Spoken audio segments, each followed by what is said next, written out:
Hi, I'm Rebecca. I'm the psych coach, and today I'm going to be talking about depression.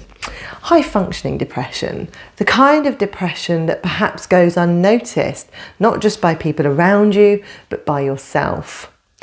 Often feeling depressed can have really overt symptoms that can be very obvious, but a huge number of people experience depressive symptoms that they're not even aware are depressive symptoms. So I'm going to talk to you about some of the symptoms that may suggest you've got a depressive mood going on.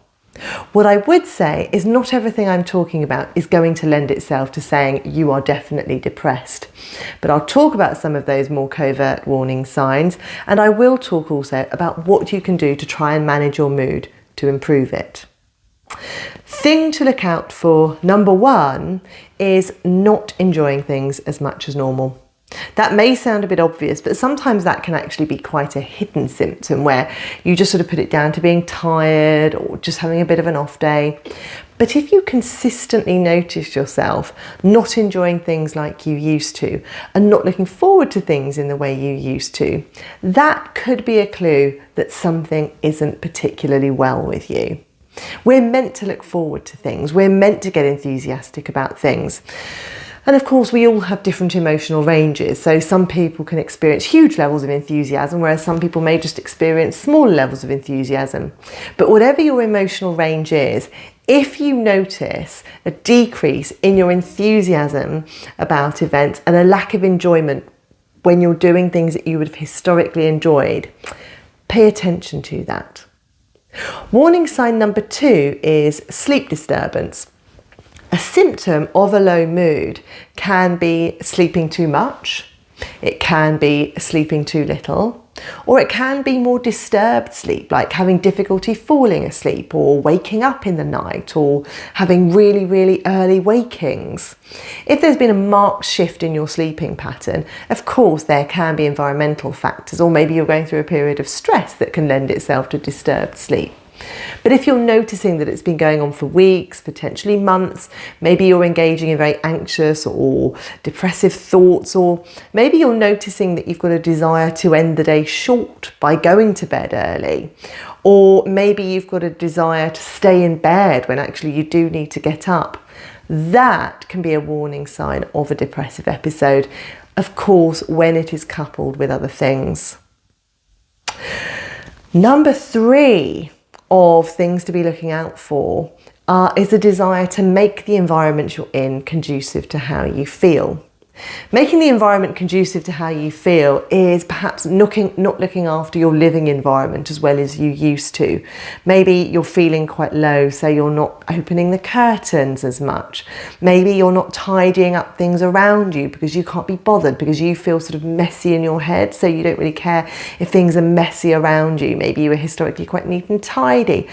But that lack of care for your living environment, for your main base, and the desire to think, well, I don't really care about myself, I'm not fussed about my environment, can again be a warning sign that things aren't as good as they could be. 4 is things feeling like they're more effort. When people are depressed, often they will make a description of things, of life feeling as if they're wading through treacle, of everything feeling a bit more difficult.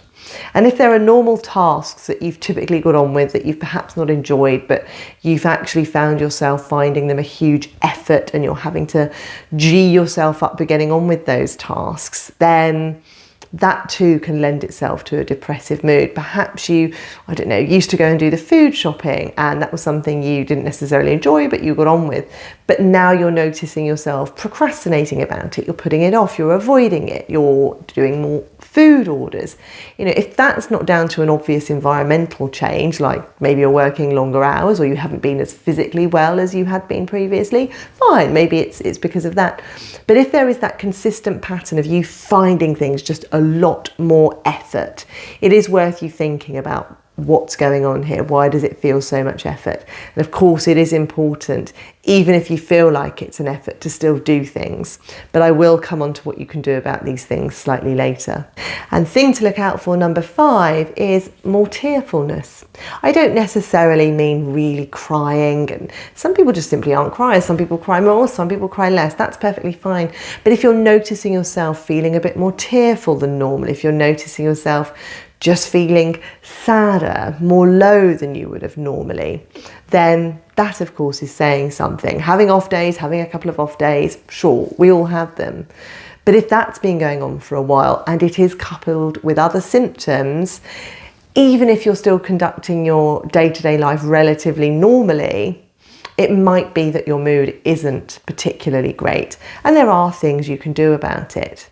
If, as I've been talking, you've thought, yeah, actually some of those things do resonate with me, that sort of speaks to some of the stuff that's going on for me, maybe my mood is quite low, then what can you do about it? Well, rule number 1 is to reach out to people, to get support, to tell your nearest and dearest that you're not feeling particularly well at the moment, you're not feeling particularly great, to tell a friend, to get some support from an online community. However you get your support, try and reach out to someone. It can be useful to talk about how you're feeling. Maybe you can do that with a therapist, maybe you can do that with an online therapist.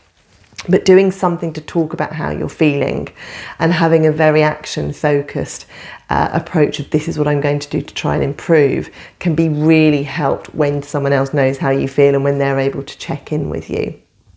Another thing you can do is to really act against how you're feeling.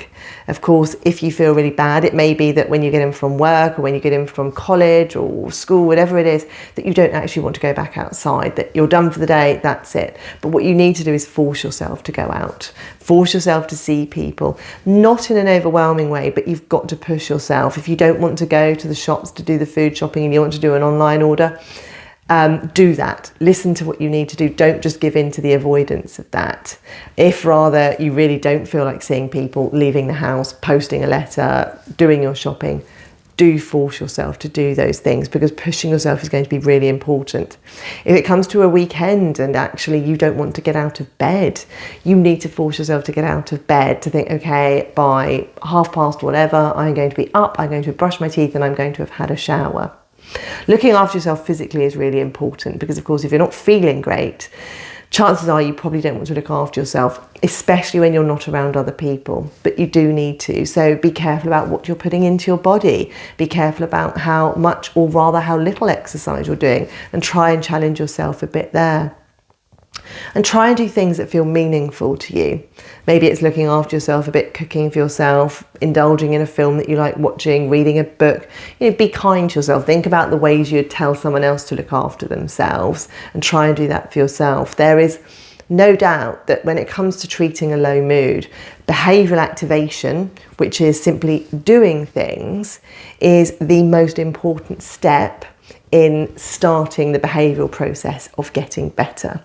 So try and make sure you have a routine, that you look after yourself, that you reach out to people and that you get support, that you try and be kind to yourself, that you try and exercise and eat healthily, that you set yourself targets for teeth brushing, showering, getting out of bed, all those things.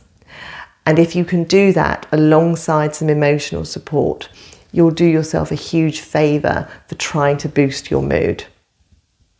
If you've enjoyed today's video, please do hit the like button, subscribe to my channel, and I'll give you plenty more tips on how psychology can help you on a day-to-day basis.